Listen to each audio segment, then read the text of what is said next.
Hi everyone! Ganda rin ako'y may kukwento. Kadaming nga daan. Ako'y, sabi ko hindi ko nare-releasin yung aking pang-webes. Ngayon, ako'y kinukulit ng sir kanina. Na ako daw tsaka yung isang kasamahan namin, na ako daw mag-pull na. Ngayon, niisip ko, ayaw ko na nga, diga. Ayaw ko na may kinukulit na pilit. Siguro ako'y naiibig ng sir. Bakit ako gusto lagi makita linggo-linggo, Naiibig ng sir. Hi! Ako uli. Okay. Ito, para naman ito sa mga nangungutang. Okay, sa mga nangungutang. Paano ko ba umpisan? Paano gari? Kagaya ng, ikaw ay nangutang. Ngayon, lilinawin mo sa iyong inutangan. Kunyari, sinabi mo hapon. Sasabihin mo kung kailang hapon. Kunyari, sasabihin mo, sa sunod na taon hapon din. Ganitong petsa din. Kunyari, January ka humiram. O, sasabihin mo, January sa sunod na taon O, kaya naman, sasabihin mo agad pag nakagraduate ang aking anak ng college siya, grade 1 pa. Hindi pa nag-uumpisa ang video, natawa na ako. Ayan, hi! Para sa mga maraming pera, kayo ay magpasalamat at kayo ang inuutangan at hindi kayo ang nangungutang. Darating ang araw, baka yung nangungutang sa inyo, siya pang mapera. Tapos pag ikaw ang lumapit, siya. Huwag kang magdadamdam. At baka pero alam ninyo, karamihan sa mahihirap na walang-wala, hindi nagtatanim ng sama ng loob. Pag iyan ay nilapitan mo, tatago yan. Hi! Ano naman para kay Josie? Ang sabi nga, nung nangutang ay hapon. Baka naman ikaw ay mali ng pakinig o hindi mo nilinaw. Kasalanan mo iyon. Dahil ng hapon ang sabi sa iyo, ilanggang hapon at kailang hapon. Baka naman ikaw ay nalalabuan sa iyong narinig. Baka naman kung kailang hapon dapat itinanong mo ng linaw. Hapon ng Disyembre, Nobyembre, dapat nilinaw mo. Kasalanan mo iyon. O malay mo yung nangutang sa iyo, ang isip hapon ng sunod na taon pa. O kasalanan mo. Kasalanan mo nga. Hi! Ako uli. Ganito ako mag-reply ha. Ganyan-ganyan na lang tayong ma-reply. Nisipon ako guys. Ayun. Para ari sa Ate Ana. Nai-stress ang Ate Ana sa paniningil. Okay lang yun. Buti ka nga. Sa paniningil ka nai-stress. Kami nga sa paghahanap ng pangungutang. Ng uutangan. Kagaling ng iyot, paniningil. Alam mo yata yung mangutang ay maalwa. Buti nga yung mapipira diyan. Magpapautang na lang. Aayaw pa. Kayo kaya, magpalit kaya tayo, kami ang uutang. Kami magpapautang, kayo ang uutang.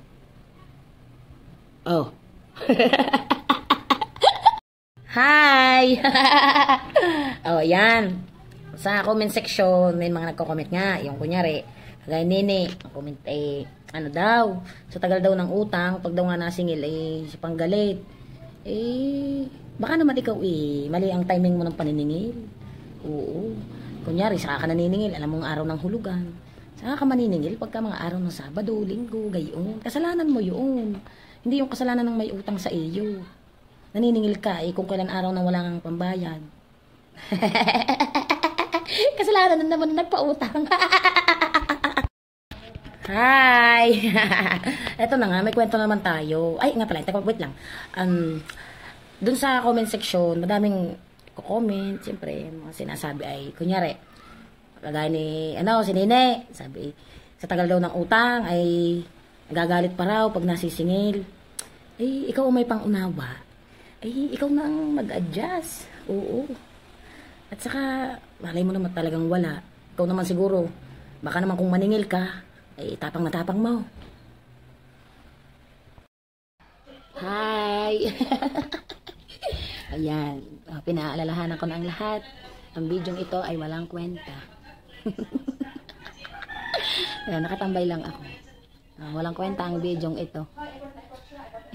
Ang ingay ng Ate Lani, ba't nandiyan ka pa?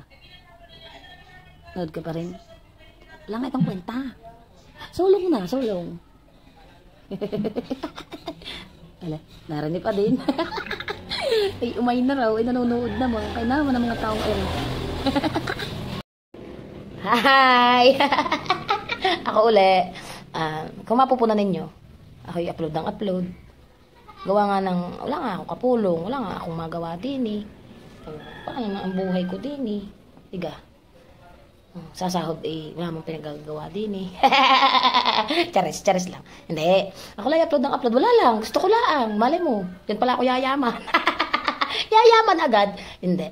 Wala lang. Trip ko lang. Ito yung trip ko lang Kumbaga, may araw na gusto kong mag-upload, may araw na hindi. Minsan, sambuwan, wala. Iba't iba. Kumbaga, kanya-kanya yan ang gusto. Isa ngayon, yan kasi nasa isip ko, yung mga hulugan na yan. Diyos ko po, maawa na po kayo. Wala pang panghulog bukas. Kaya yung may mga bukal ang loob na tumulong. Tumulong. Sa katapusan po ang sahod ko. Kung sakali man, pautang muna. Sa katapusan na kayo maningin. Sige na. Galing ng bola. No? Hindi, ganun talaga. Ito talaga. Totoo talaga Walang harong biro. Nangutang sa sa Reels, gago. Mababa ko yung Gcash ko tapos mag-send na lang kayo. Tapos sa katapusan kayo maniningil huwag na yung mga alanganin. Pecha de peligro na to. Yan lang. Hi! Kung inyong mapupuna, ang lagi kong ina-upload tungkol sa mga utang. Ayan kasi tunay na buhay naman. Wala itong halong kung ano wala, dito scripted. Sa tunay. Mag-i-scripted ka pa ba sa mga utang? Sige, scripted. Tuwan-tuwa sana ako, wala akong utang. Ano ako, sira ang ulo? Tagal na.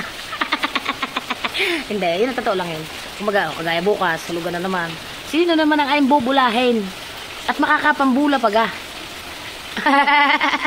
May magpapabula pa Di wala na. Saka mang uutang. Pukaras na akala nyo buti nga't dadalawang hulog na ngayon pang webis. Pwede kaya yun na lang savings. May savings pa yung kahit kakaunti Kasi hindi pwede. Alam ko sa ganun. Kailangan tapusin talaga. Naulam pa. Paano ito? Saan ako kukuha? Plano ko nga nag-iikot-ikot kunyari. I-style. I-style.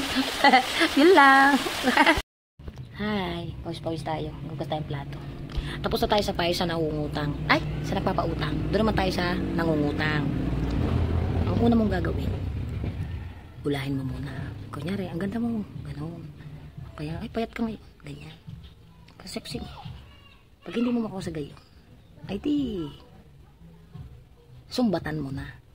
Magsaulian na kayo ng kandila kung kayo magkumari. Ganun lang. Hi! Oh my God. Ang dami ko talagang word of the day. Word of the day. Dami namang nadarang kaingay-ingay din Gusto ko ng peace of mind. Peace of mind. Sa aking mga video nagko-comment. Tapos, nabasa ko nag-comment tayong asawa. Dun sa re-release Sabi, wag na. Sabi ko, oo. Wag na nga. Wag mo nang malaman. Nare-release ako. Hi. Wait lang, tatawagin ko Ate Unet kung may panghulog na siya bukas. Wait lang. Ate Unet, halika. May tatanong ako sa iyo. Malapit kayo doon. Sa mga kakatanan sa akin doon. Muko ka. May panghulog ka na bukas. Wala pa? Wala pa rin panghulog ka, Ate Unet. Hindi ka, Ate. Ayoko sana na ikaw ay mawawala. Mawawasak lamang ang aking mundo. Ngunit anong magagawa kung talagang ayaw na? Sino ba naman ako para pigil ka? Lumayo ka man ay maiiwan ang bakas ng ating pagmamahalan. Ng awiting ito ay alaala na hindi kita nalilimutan pagkat ikaw dahil laman ng aking mundo, ng aking puso, ng aking buhay. Ayoko na.